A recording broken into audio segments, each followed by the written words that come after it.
The air inside the chamber felt electric, charged with the kind of silence that hums before a storm. Cameras clicked into focus. Kash Patel leaned in, confidence dripping from every motion. A smirk curled on his lips, the posture of a man convinced he was about to make headlines. His voice rose, sharp and deliberate, weaving a speech about government power and lost freedoms. Some nodded, others shifted uneasily. Then, before he could finish his grand flourish, Merkley spoke. Calm, low, precise. "Mr. Patel," he said, eyes steady across the room, "have you even read the Constitution you claim to defend?" The words sliced through the noise like steel through silk. A stunned breath rippled across the chamber. Patel blinked, caught between disbelief and indignation. Even the FBI director paused mid-note, frozen. And in that single moment, history tilted. What followed next left every lawmaker, and millions watching, frozen in disbelief. The hearing had begun like so many others, with speeches dressed as questions and rehearsed outrage disguised as truth. Kash Patel sat at the witness table, his posture theatrical, his tone crafted for the evening news. He spoke of liberty under attack, of a government gone rogue, of patriots silenced by power. The words rolled out like ammunition, loaded with emotion but hollow of evidence. Cameras loved it. His supporters online would too. Across the table, Senator Jeff Merkley remained silent, pen resting between his fingers. He wasn't performing. He was dissecting. Every claim, every rhetorical flourish, every attempt to twist the Constitution into a weapon of convenience. He watched, waiting. This hearing was more than a policy dispute. It was a test of moral architecture. Who owned the truth, who bent it, and who still had the courage to defend it when the lights were brightest. Even the FBI director seemed to sense the stakes, his gaze flickering between the two men. One wrong phrase could ignite a political firestorm, a soundbite capable of warping headlines before the day was done. The air thickened, every second heavier than the last, and then Merkley leaned forward, ready to speak. No one could have known that what came next, a single, razor-sharp constitutional question, would shatter the illusion and change the tone of the entire hearing. Before he ever sat before Congress, Kash Patel had already mastered the art of political theater. He was not born into Washington. He broke into it. Loud, brash, and unafraid to burn bridges if it meant building headlines. Once a quiet staff attorney, he reinvented himself as a warrior for truth, the kind that came pre-packaged for talk shows and viral clips. His power wasn't in policy. It was in spectacle. Loyalty was his ladder. He climbed it fast, gripping every rung with conviction, and never looked down. Reporters learned to anticipate his smirk, that half smile he wore when he knew he'd triggered outrage. At press conferences, he dismissed seasoned journalists with swagger. On late-night interviews, he mocked career politicians and elitist bureaucrats, casting himself as the lone voice of defiance. His fans cheered. They didn't want nuance. They wanted rebellion, and Patel gave them the performance of a lifetime. But behind that confidence lay something more fragile. A man constantly proving his worth, terrified of irrelevance. Each viral moment bought him attention, not respect. He wielded the Constitution like a flag when it served him, and like a prop when it didn't. His speeches dripped with patriotic poetry, yet his understanding of law often stopped at the surface. He knew how to sound right, even when he wasn't. In Washington, that skill was gold. It made him useful to those who valued loyalty over legality. Patel understood his role. Be bold, be loud, and if cornered, double down. His rise was never about truth. It was about control. And in an era where shouting could drown out substance, control meant victory. Still, for every admirer who saw courage, there were critics who saw something darker. A man intoxicated by his own narrative, untethered from accountability. They called him the mirror politician, reflecting back whatever his audience wanted to believe. He didn't care. To him, dissent was proof of relevance. And now, sitting before the Senate committee, Kash Patel believed he had mastered the script once again.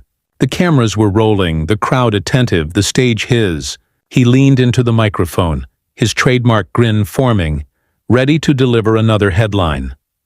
But across the table sat Jeff Merkley, the quiet opposite of everything Patel represented. No theatrics, no smirk, just composure. Where Patel sought heat, Merkley carried light. Where Patel spoke in slogans, Merkley spoke in sentences that meant something.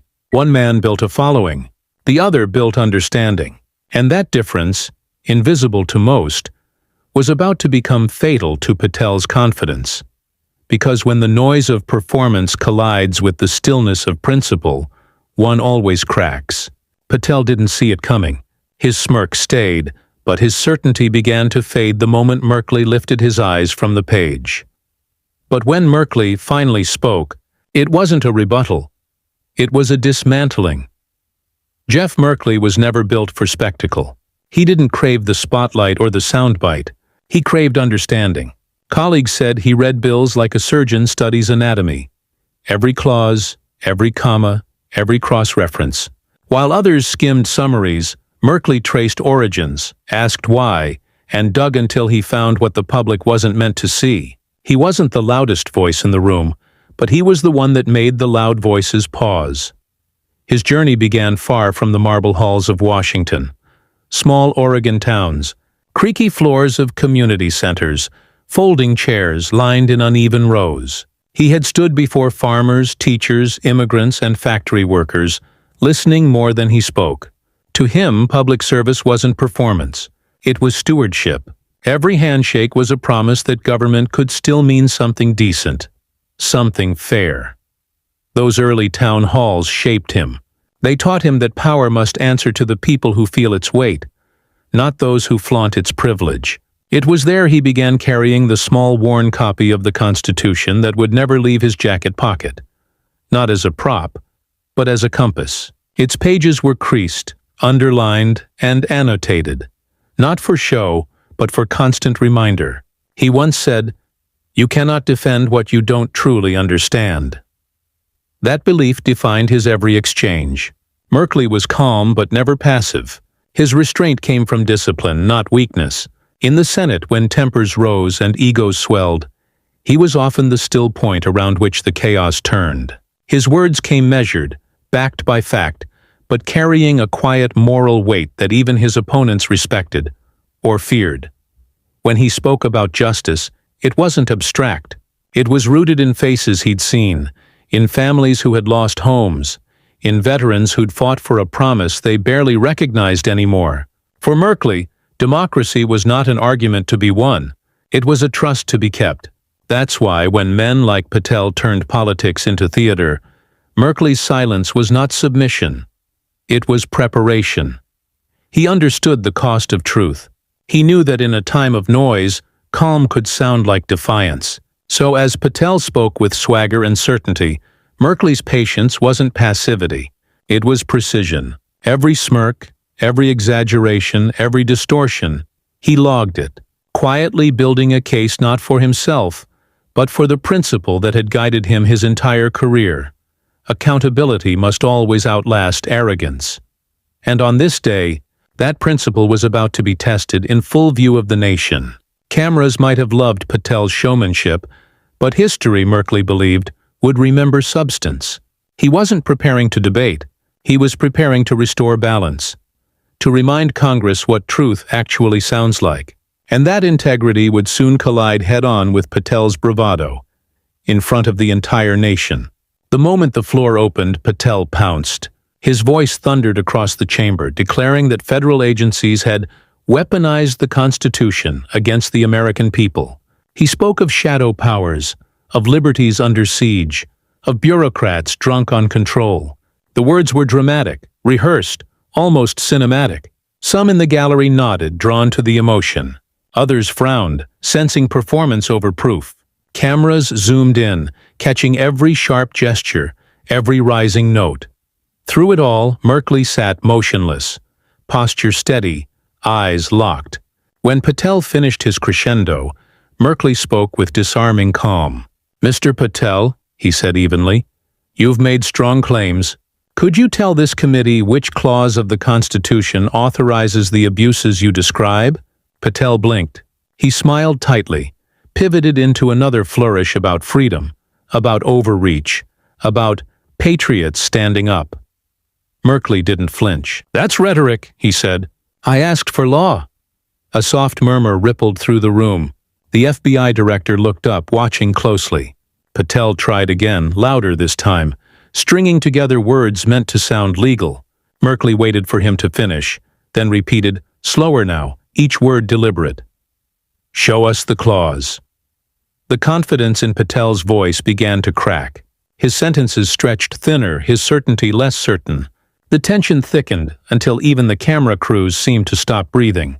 And then, Merkley asked the question that turned the entire hearing upside down. Merkley leaned forward, hands clasped, voice steady as a surgeon's scalpel.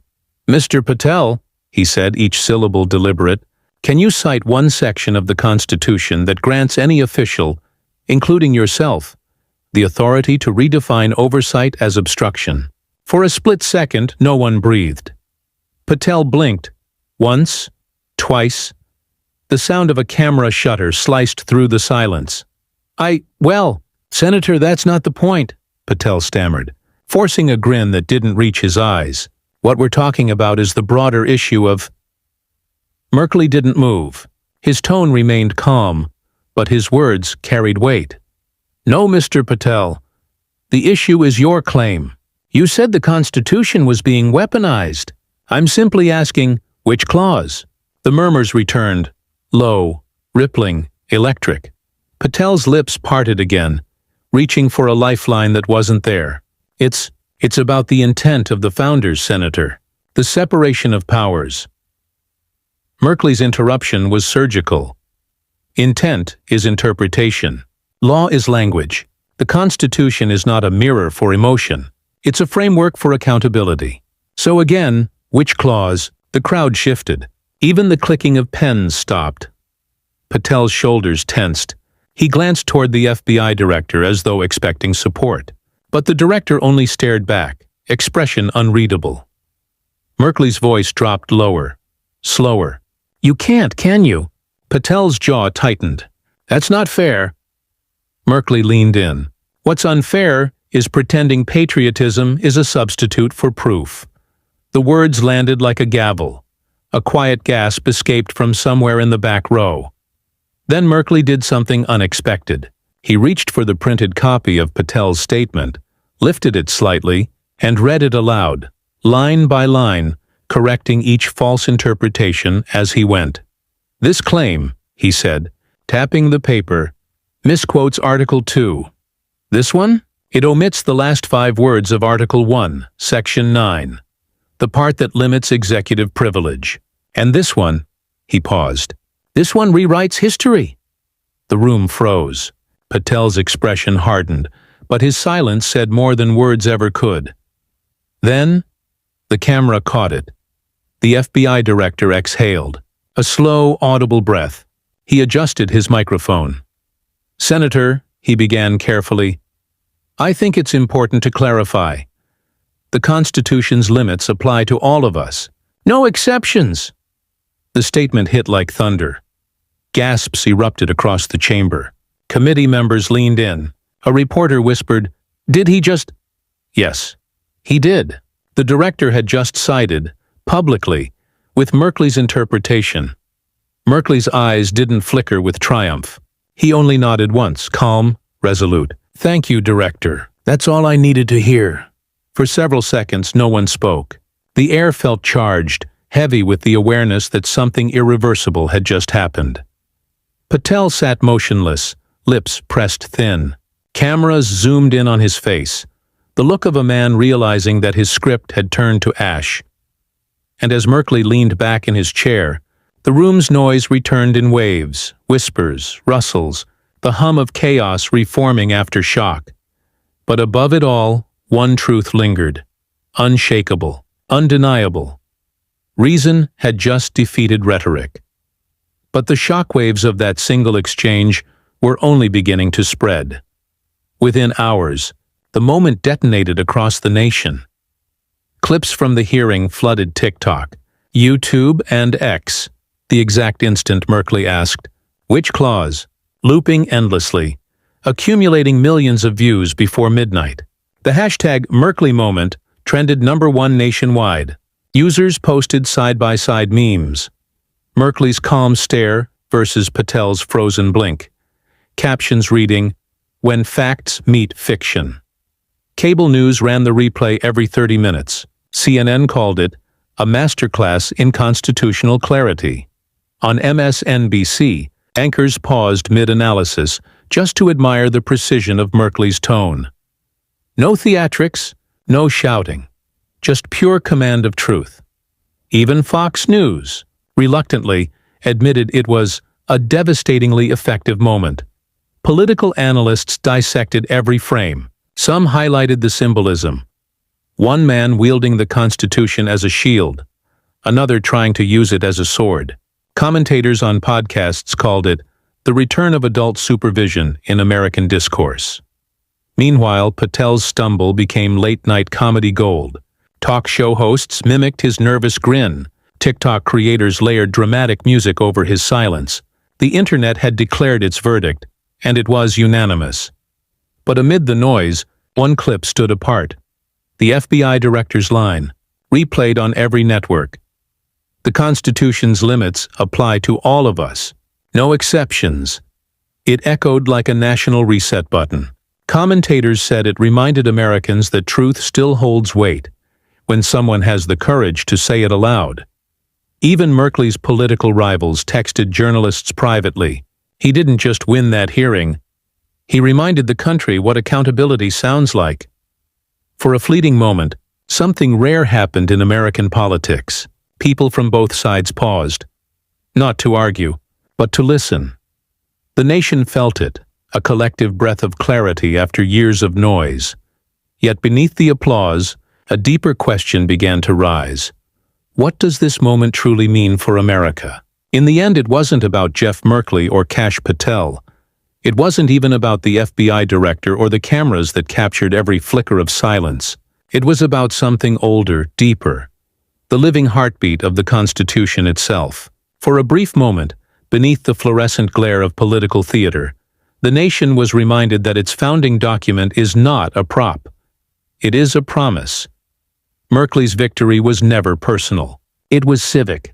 His calm dismantling of deception proved that truth does not require volume, only courage, patience, and conviction.